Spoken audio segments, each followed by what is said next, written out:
What's going on, fam? This is Dr. Jali welcoming you back to my channel. Before we go any further, please make sure you hit that subscribe button so you know when I'm uploading new videos and you can stay up to date on what's going on.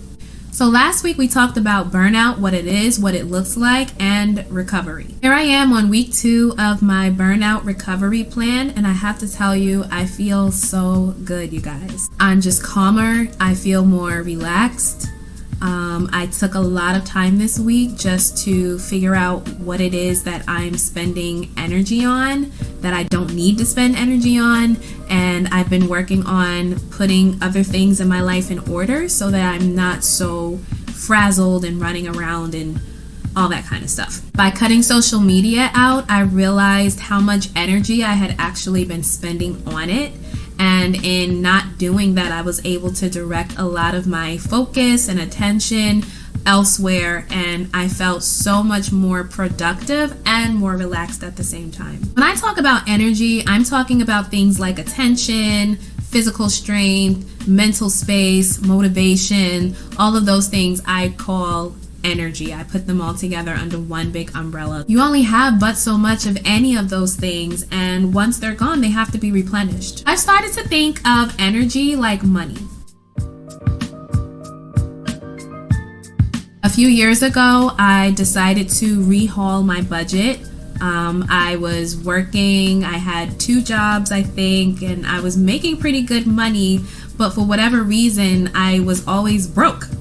And I couldn't figure out why, and I was trying to save money and I couldn't save, and I always had to dip into my savings because random things would happen, little emergencies, things would come up. And I couldn't figure out why I could never keep money from one pay period to another. One day I sat down and I did a self-audit of my own finances, and I looked at where my money was going, why it was going so quickly. I did some research, looked up debt repayment and the debt to income ratio, and it made a whole lot of sense as to why I was having such a hard time holding on to my money. What I did from there was create a plan and a budget.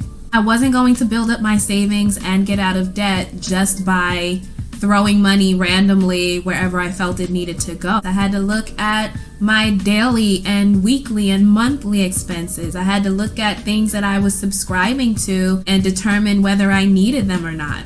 For example, I had signed up for like 3 different subscriptions that I wasn't even using anymore. I might have signed up for them initially because I wanted to access something, but once I had accessed it, I didn't need that subscription anymore. So my money was still being taken out of my account. I had a gym membership. At one point I was going to the gym faithfully, and then I stopped. I was paying like $15 a month for something I wasn't even using. So by just getting rid of those little things, which one by one may not have been a big deal, but overall added up, I saved myself about $60 a month, which times that by 12, I don't know how much that is. I actually put some money back into my pocket that was being taken out for no reason. Your energy is the same way. You only have but so much, and a lot of it is being siphoned away from you, and you don't even realize it because it's just part of your daily routine. I mentioned last week that I had to delete and uninstall all of my social media apps. I had to go to that extreme because I realized how easy it was to just pick it up and scroll through. I didn't want to give myself the option to waste energy or even waste energy trying not to waste the energy. I just removed the temptation from myself completely. Maybe you don't need to take as drastic measures, that's cool, but pay attention to what is taking up your energy. It might not be energy that you can afford to lose. If you constantly spend it but don't put back in and don't replenish, then at a certain point you become overdrawn. If you continually pour back into your own energy and you monitor where you spend it and you spend it wisely, then you tend to be in excess.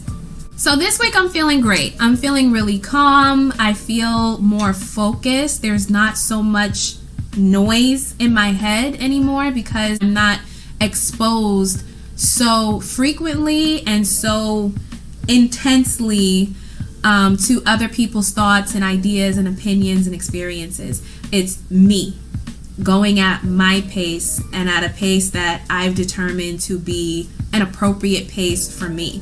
I spent more time resting. The whole point of this recovery plan was for me to actually relearn how to rest and relax. Listen, y'all, yesterday I took a bath. I mean, a bath. Like, I turned out the lights, I lit a candle, I put some music on. I like piano music. I like the piano, guys. It was amazing. And I had thought I was going to read in the tub. I put that tablet right down and just rested and relaxed. And then when I was done, I decided I wanted to take a nap. So I went and I took a nap. And it was amazing. And the thing is, I had slept the night before. I had actually gone to bed in anticipation of having a full resting and relaxation day. So I was rested, but my body was like, you need more, so take some more. And that's what I did. I also mentioned last week I was going to start working on getting my body together. So I have been working out. I have been following the Juice and Toya workout, the 15-minute workout. Let me tell y'all something. The little rinky-dink exercises I thought I was doing before to stay in shape, that was nothing compared to what Juice and Toya had me doing this week. It was a lot. But it was really good, and it was a really great way to start my day. It got my mood up, so I was ready for work. I wasn't so detached from work. My attitude toward work was even better. I find that I'm more diligent and I'm proud, or at least accomplished, or I feel accomplished with the work that I do. So this week I'm off TV as well as social media. I haven't been watching as much TV. Somehow when I stopped being on social media, my TV watching went down as well. I'm sure a big part of that had to do with, again, my attention and my focus went to other things. And so I was more productive in general and not so keen to spend so much time in front of a screen. This is also the week that I am taking myself off of red meat, so I'm no longer eating anything that contains beef or pork. Everything is going to be poultry and seafood, fish. I already lost 2 pounds this week, so I'm really happy about that. And my hope is that as I continue to make small and gradual changes to my lifestyle, my diet, exercise, I'll continue to see a steady decline. As you can see, my makeup is not as loud as it was the last time. And I personally feel that my inner personality is starting to show a little bit more. I feel a little bit more like myself. So I didn't feel like I had to go in as hard as I did the last time, but I was still happy to get up, put on a full face, and like how I look, man. Thank you guys so much for tuning in. I hope that this recovery plan is continuing to be a help for you. I do understand that a lot of the things that I'm doing, I'm able to do because I don't have kids. I don't have somebody else that I have to kind of attend to. And, you know, the no days off, I'm not in a no days off kind of position in my personal life.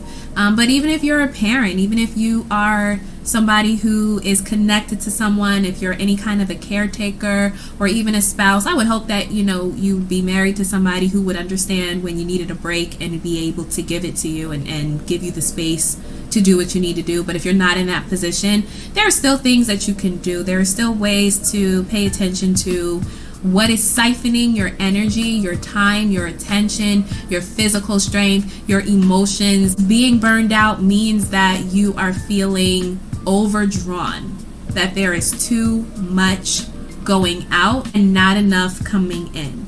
So look at what's going out and see how you can replace that with things that are coming in.